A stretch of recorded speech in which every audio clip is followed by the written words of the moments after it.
Hello guys, this is Indian Medico, and in this video we are going to see about Hashimoto thyroiditis.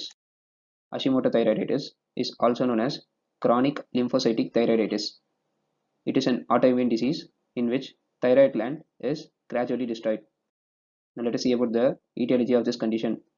Risk factors include middle-aged women, family history of Hashimoto's thyroiditis or other autoimmune diseases, HLA-DR5 and HLA-B5 positive individuals.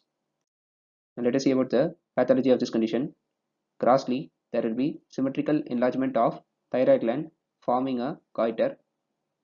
Microscopic features include lymphocytic and plasma cell infiltrate of thyroid gland with germinal center formation. As you can see in this picture, there is lymphocytic and plasma cell infiltrate of thyroid gland with germinal center formation. There will be atrophic thyroid follicles. Again, as you can see in this picture, there are atrophic thyroid follicles. There will be Hürthle cells, which are epithelial cells with eosinophilic cytoplasm.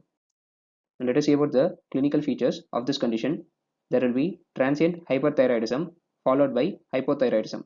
So the patient will present with features of hypothyroidism. Now let us see about the laboratory findings.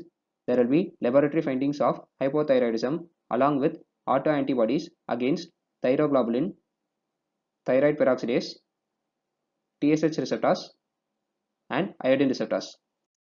Now let us see about the treatment of this condition.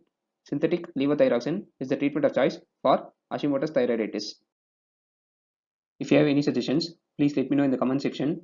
For more such videos, please check out my playlists. If you like my videos, kindly subscribe. Your subscription will encourage me to make more videos. Thank you.